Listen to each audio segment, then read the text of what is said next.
STP ৰূপে প্ৰস্তাৱ কৰিছে মৰাণক, মটকক, কোচ ৰাজবংশী, গোৱালপাৰা।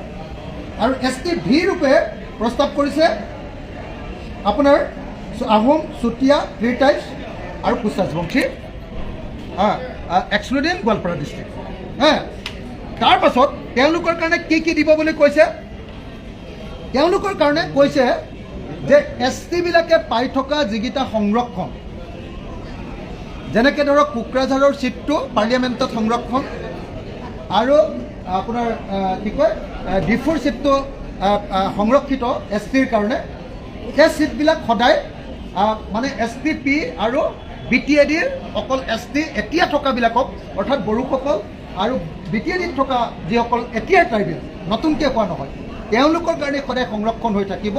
কেৱল মাত্ৰ ইয়াত আশা প্ৰকাশ কৰিছে যে যদিহে STৰ জনসংখ্যা বাঢ়ি যায়, যদি কেন্দ্ৰীয় চৰকাৰে গ্ৰহণ কৰে, যে ভিটোকো যদি গ্ৰহণ কৰে, তেতিয়া STৰ পৰিমাণ বাঢ়িব, আৰু STৰ পৰিমাণ বাঢ়িলে হয়তো এটা দুটা চিট, এটামান চিট হয়তো তেতিয়াহ'লে পাৰ্লিয়ামেণ্টত ওলাব পাৰে, সেই চিটটো তেতিয়া নতুনকৈ সংৰক্ষিত।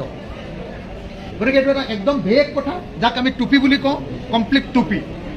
আনহাতে বিধানসভাৰ ক্ষেত্ৰতো কৈছে যে বিধানসভাত যিমানবিলাক STৰ কাৰণে সংৰক্ষিত আসন, তাত নতুন STবিলাক সোমাব নোৱাৰে, যিবিলাকক কৈছে STV, এজনো ST তাত সোমাব নোৱাৰে। আশা প্ৰকাশ কৰিছে যে বিধানসভাৰ আসনৰ ক্ষেত্ৰত যদিহে এই যে STVটো সোমোৱাৰ কাৰণে ট্ৰাইবেলৰ সংখ্যা যদি বাঢ়ে, তেতিয়া অট'মেটিকেলি যদি চিট বাঢ়ি যায়, তেতিয়াহ'লে বাঢ়ি যোৱা চিটৰ ক্ষেত্ৰত STV সোমাব পাৰিব। STVটো তেতিয়া বাঢ়ি যোৱা চিটৰ ক্ষেত্ৰত সোমাব পাৰিব।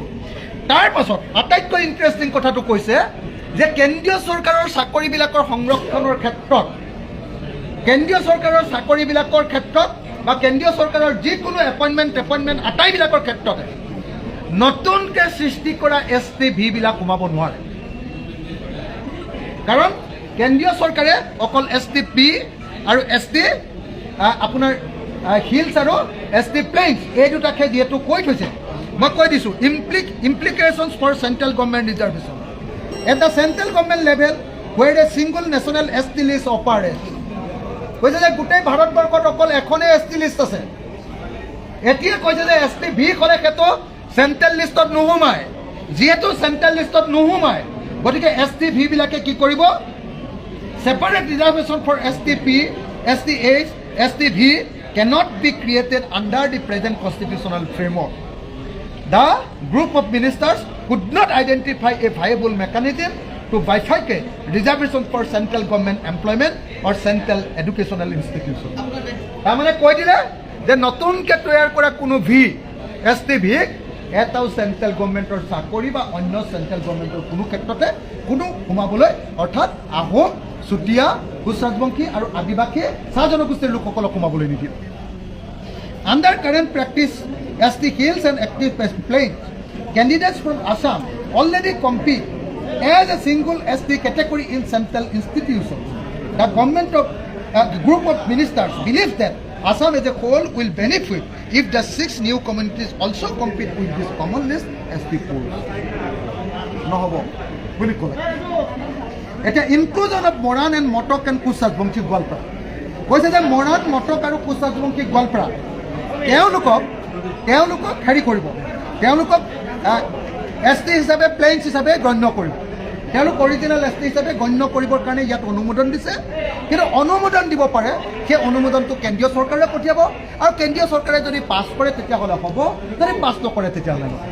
মই সেইকাৰণে আপোনালোকক আগতে কৈ গৈছিলোঁ যে কেন্দ্ৰীয় চৰকাৰে এই সম্পৰ্কে বিল আনিছিলে 2019 চনত ৰাজ্যসভাত। সেই বিলখনত ইয়াতকৈ বহুল ভাল কথা কৈ থৈছে। গতিকে সেই বিলখন পাছ কৰি দিলে অসমৰ 6 জনগোষ্ঠীৰ জনজাতিকৰণ হৈ যায়। কিন্তু আমাৰ বিজেপি চৰকাৰখনে, হিমন্ত বিশ্ব শৰ্মা চৰকাৰখনে যি নৰেন্দ্ৰ মোদীয়ে 6 মাহৰ ভিতৰত 6 জনগোষ্ঠীক জনজাতিকৰণ কৰিম বুলি কৈছিলে, আজি এই ৰিপৰ্টৰ জৰিয়তে আকৌ এবাৰ প্ৰমাণ কৰি দিলে যে 6 জনগোষ্ঠীক জনজাতিকৰণ কৰিবলৈ নহয়, 2026 চনত 6 জনগোষ্ঠীক টুপি পিন্ধাই, 6 জনগোষ্ঠীক জাপি পিন্ধাই মিছা কথা কৈ, ভুৱা STৰ কথা কৈ তেওঁ নিৰ্বাচনত ভোট ল'বৰ কাৰণে কেৱল এই ৰিপৰ্ট দিছে। গতিকে মই এই মুহূৰ্তত আজি দেখিছিলে যে বিধানসভাত বাৰম্বাৰ কৈছিলোঁ যে এই বিষয়ৰ ওপৰত আলোচনা হ'ব লাগিব। চব পলাইছে, বিজেপিবিলাক চব পলাইছে, অধ্যক্ষই মানি নল'লে, চব পলাইছে। যদি এখন ভাল ৰিপৰ্ট দিলেহেঁতেন তেতিয়াহ'লে কিয় তেওঁলোকে আজি আলোচনা নকৰিলে হেঁতেন? এইটো 2 নম্বৰী ভুৱা ৰিপৰ্ট দিছে কাৰণে চব মন্ত্ৰী MLA বিলাক পলাইছে। হিমন্ত বিশ্ব শৰ্মা যদি চাহ বাগানৰ মাটিৰ ক্ষেত্ৰত যদি তেওঁ ইমান উল্লেখ কৰিব পাৰে, 6 জনগোষ্ঠীৰ জনজাতিকৰণৰ ক্ষেত্ৰতো তেওঁ জঁপিয়াই থাকিব লাগিছিলে, কিয় আজি পলাই দিলে? তাৰ কাৰণটো হ'ল তেওঁলোকে জনজাতিকৰণ দিয়া নাই, ভুৱা কৰিছে। গতিকে এইটো কথা মই স্পষ্ট কৰি দিছোঁ। আৰু শেষত মই আৰু এটা কথা কওঁ, কোকৰাঝাৰত যি ঘটনা ঘটিছে, কোকৰাঝাৰৰ BTC এছেম্বলিৰ ভিতৰলৈ সোমাই ছাত্ৰ ছাত্ৰীসকলে যি প্ৰতিবাদ কৰিছে, ইয়াৰ কাৰণে জগৰীয়া সম্পূৰ্ণৰূপে বিজেপি চৰকাৰ। এফালেদি এক্সিষ্টিং ট্ৰাইবেলবিলাকক উচতাই দিছে, আনফালেদি নতুনকৈ হ'বলগীয়া ট্ৰাইবেলবিলাককো উচতাই দিছে বিজেপি চৰকাৰে। দুইফালে উচতাই লৈ এতিয়া বম্বে পাই গৈছে মুখ্যমন্ত্ৰী, পলাই দিছে অসমৰ পৰা। আৰু অসমত থকা জনজাতি আৰু অজনজাতি, নতুনকৈ হ'বলগীয়া জনজাতিৰ মাজত সংঘৰ্ষ লগাবৰ কাৰণে এটা ৰাস্তা খুলি দিছে। যদি অসমত এই ভুৱা ৰিকমেণ্ডেশ্যনটোৰ কাৰণে অসমত যদি কিবা সংঘৰ্ষ হয়, সংঘাত হয়, তাৰ কাৰণে সম্পূৰ্ণৰূপে বিজেপিৰ মুখ্যমন্ত্ৰী হিমন্ত বিশ্ব শৰ্মা, ডাক্তৰ ৰণোজ পেগু আৰু নৰেন্দ্ৰ মোদীয়ে ডগৰীয়া হ'ব বুলি মই ঘোষণা কৰিছোঁ।